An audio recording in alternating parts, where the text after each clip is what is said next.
We're going to talk today about how to tie your horse and how to work through some of those tying problems that you might face with some of those horses. A horse that has lots of problems tying probably has some problems with halter pressure, and this is how you can address that. Let's back up a little bit so everybody can see you. So what I'm doing is we're using a rope halter. I'm not going to put them in a nylon or leather halter when learning how to tie or even working with them in general. I typically have them in a rope halter. Those nylon and leather halters, what it's going to do is it's going to make it comfortable for them to pull back, and they'll continue to pull back until one of those metal parts on that halter fails and your horse can break away. I don't even use metal clips. It's just all rope, and a lot of people say it's dangerous tying in a rope halter. Well, anything can happen. I've never had anything happen. I've been using them for years. Just because you hear of a story about this horse that got killed by a rope halter, it doesn't necessarily mean it's going to happen to you. And if your halter is tied correctly, doesn't matter how hard that horse pulls back on that, you always can still get it untied by just flipping that up, and you can get it out. Just make sure your halter is tied correctly. We have a video on our channel of how to tie it correctly if you have some questions about that. What I would do is do a lot of desensitizing to your horse. Make sure that they are absolutely fine with anything happening and they're not going to freak out.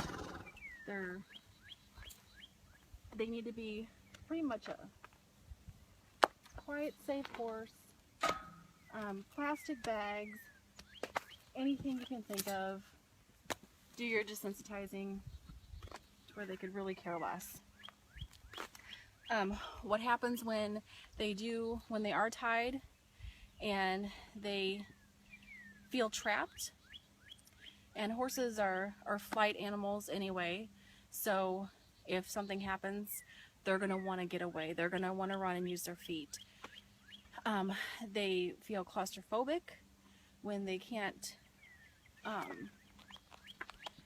get their face away. They don't like it. You just have to work on all of these issues to get your horse well-rounded to where when you go to tie them, you're not going to have these issues, and if you do, they're going to be fixed rather quickly.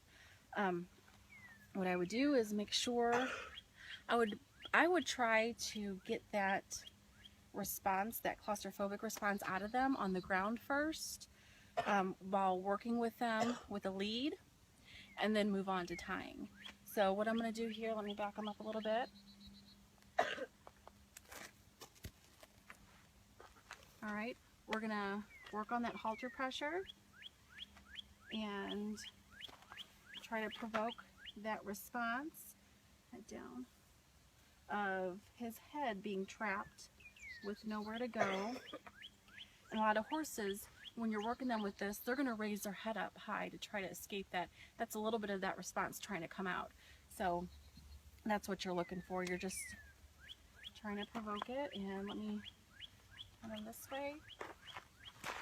What we're going to do is put your head down. We're going to just really work on that halter pressure. Back. Come forward. Good boy. Head down. Tuck that chin in. Back. Come forward. Tuck.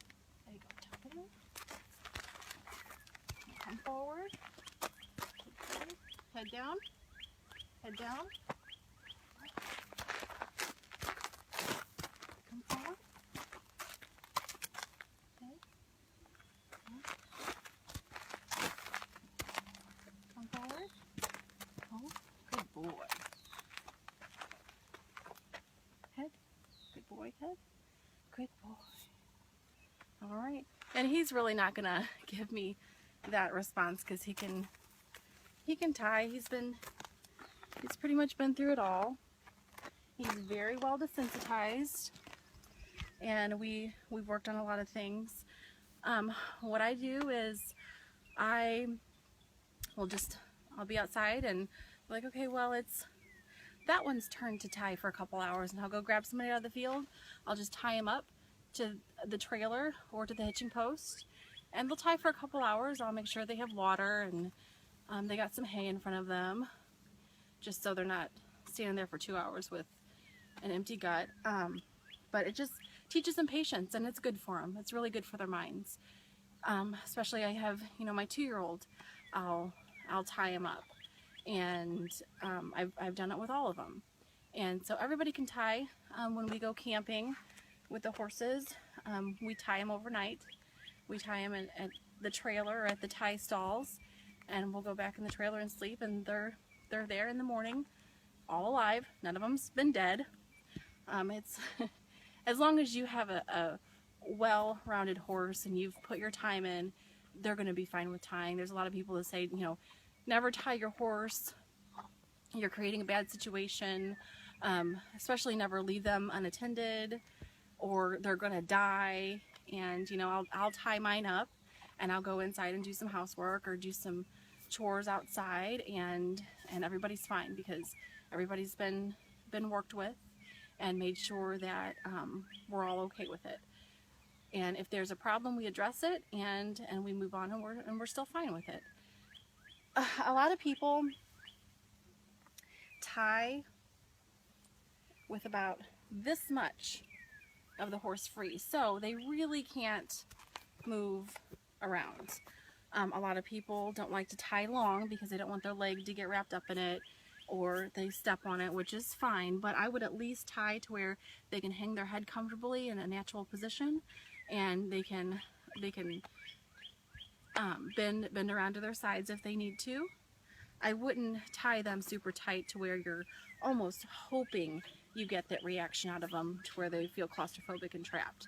So just give them a little bit of space, and that does help out a lot.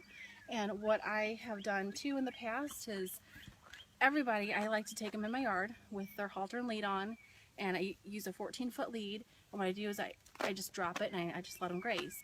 And what happens is a lot of times when they're walking, they'll step on their lead and their head will feel like it's trapped. The first couple times they might freak out and it'd be a really big deal to them. But as time goes on, they'll have their little moment and they'll continue grazing. They'll have their little moment and they'll continue grazing. And then one time they're going to step on it and they're not going to think it's a big deal because they're going to know, I'll just move my foot and I'll carry on. And so that's really good too, to help them with that halter pressure, to where it doesn't mean that it's time to die. It just means that I got to have patience and everything is going to work out. So that's some tips that I have for you with helping your horse how to tie. Just work on that halter pressure. And when you put the lightest bit of pressure, he's already wanting to do it, I'm not even touching it yet. Move their head down. Lightest bit of pressure down, drop his head. Good boy. Good boy. And a lot of horses, they don't like feeling like their head is trapped. So I would basically, what I would do is I would just go out at any given moment. I would just do my best to get that out of him, make him okay with it. He's lifting his head a little bit. We're going to drop his head, come back, good boy, and do a lot of pressure and release. We're going to give him the pressure, the release, pressure, and then the release. Good boy. Good. I know you're a good boy. Drop his head. Do it this way. Pressure, release. Good boy. There you go. And I'll finish up this video. I'm going to go tie him up. He'll probably be tied up for maybe an hour and a half. And then I can take a peek on him and see how he's doing. And you'll see that he'll just stand there and be a good boy. So that's my tips for you. And you also have, there's several tie rings out there that can help you, which I'm on the fence about those.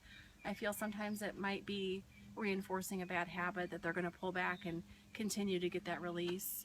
Some people, it's helped some horses. So if you've tried everything else and still can't get it, you can try one of those too, and see if that helps. But as long as you follow the steps, get your horse nice and desensitized, work with them on that pressure, you're gonna be fine. Just basically aggravate the crap out of them until they no longer think it's a big deal. Ain't that right? Is that what your mom does? Do I aggravate you? Yeah. You're a good boy. You're a good boy. Yes, you are. You're a good boy. Let's see if after he's been through all this, if he can still manage to have some patience and while being tied, and I'll just tie him at the trailer. There's gonna be nothing around to keep him occupied. He's probably gonna just take a little nap. So we'll see how it goes. All right, so Eli has been tied up for probably a little bit over an hour now. I decided to tie him to the hitching post in front of the house.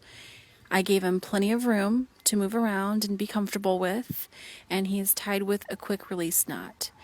Now, if something were to happen and for some reason he decided that he needed to get away and not tie, I would probably wait just a little bit to see if he can figure it out for himself and calm down on his own. If he continued to still have a problem, I'd grab that quick release and I'd pull it, and I would immediately go into making him move those feet. I would do sending exercises, really make him hustle. I would do some lunging for respect, and I would make him realize that I'd probably rather be tied up and rest than try to get out of the situation and have to work. So I would instantly make him move his feet, do some exercises, bring him right on back and tie. I would not just put him back into the field. I would readdress the situation and tie and observe and see what happens next. For a horse that you are really unsure how they are going to tie, I would just do your homework first, make sure they're good with that halter pressure, and then I would tie to probably something a little bit more sturdy. My hitching post is fine for my guys because I know how they're going to tie. For somebody new that I wasn't for sure of yet, I would probably tie them to the trailer to where they're not going to be dragging that trailer behind them. For some reason, this hitching post might, I don't know, come out of the ground and they're just going to be, it's going to be trailing behind them. And so I would just put them in a little bit of a better situation for the first tying lesson and to see how they do. So that's how we do it. If you have any questions, feel free to comment and we'll address those questions. All right.